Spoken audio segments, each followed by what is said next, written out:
Mr. Speaker, ladies and gentlemen, the evolution of the feminist movement with what we see today, given a lot of growth, virality, and traction, it at its core attributed to intersectionality.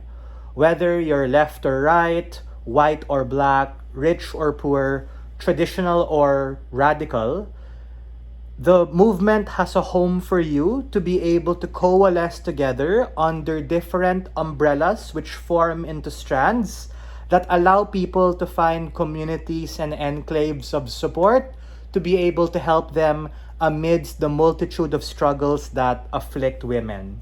We think that the concept of the feminist genius or feminine genius at its core champions unity, diversity, and intersectionality that highlights the capacity and ability for women to be able to reach their full potential regardless of who they are or where they come from, given that a lot of this really is able to be interdisciplinary and can cut across multiple fields. This is a value judgment debate about outside looking in, what this does to women and what it does to the movement. And we think that on average, it's a good thing and a net positive, making women a better version of themselves in terms of self-perception and allows people to be able to look at them in a way that is ultimately inspiring, because who doesn't want to be able to aspire to be a genius? A few key points of setup, other preemptions will be integrated. Number one, what does a feminist genius imply, or what does this really mean outside the info slide? What these different words mean is that it's ultimately a celebration that ultimately champions diversity and plurality, because it now shows that there are many, many ways in which women can be able to contribute in society, and these things have a good, inspiring, and grand impact. Things like socially, wherein women are encouraged to be able to speak their mind, to be able to influence people, and can stick it to men in the boardroom, for instance, or in networking. Intellectually, wherein women, similar to the likes of Marie Curie and all other people who've won Nobel Prizes, being able to push the frontier of sciences and the arts and succeeding in many of these different fields, inspiring other younger and vulnerable women from other minorities to be able to come together and do the same. Or even emotionally, right? Whether as a friend or as a mother or as someone in their community who they probably go to for things like support, probably go to be able to get some sort of advice, etc. These are multi and interdisciplinary that cut across multiple roles, fields, and disciplines. Opposition might say like, oh bro, but you create a mold, you limit their definition, you force them to be able to be this role. We tell you no, right? Like at its core, these positive and inspirational affirmations highlight and cut across the potential they have, whether they're a mother or not, whether they choose to have a family or not, whether they're working hard and being a social worker to fight injustice, or whether they're slaying in their own capacity. These unique combinations of adjectives and adverbs are ultimately inspirational to be able to highlight their potential. They might say that, genius is hard. No one can be a genius. It sets them up for failure at the point in which they can never be like that.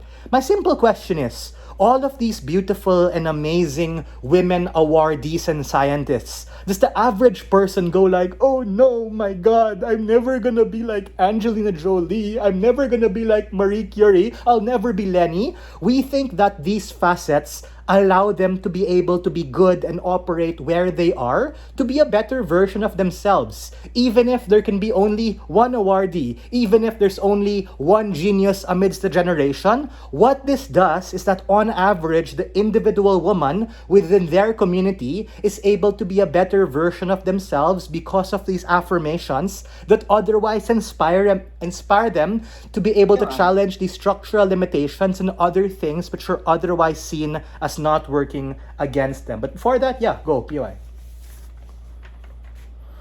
Can you explain where does the feminine genuinity or the feminine genius as a concept stems from? Because I think it lacks from Sure, yeah. research. It stems from the time in which the church was acknowledging a lot of pressure towards women, things like the patriarchy, things like conservative norms, which were really highlighting other roles in which they could contribute aside from being a mother. Which is why the Pope came up with that encyclical at that time and was able to explain how it's not just about literally being a breadwinner or literally being the light of the household. Which is why we want to embrace these things. By embrace, what we mean is opening these things up for discussion. Obviously, the movement exists in a spectrum. There might be some pushback either from the radical left or conservative right, but we think that these things are normal and good, especially when we're trying to define multiple strands. We're not saying it's going to be this kumbaya bullshit that's fine all the time. In instances where there's going to be tension, this tension actually allows them to be less radicalized and ultimately allows them to be able to arrive at some sort of definition of what can work. So embracing can look like supporting ideas, perpetuating this thought, and encouraging other forms of healthy dissent and intersectionality, and not just being like a rigid hater, assuming that these things are going to automatically be bad.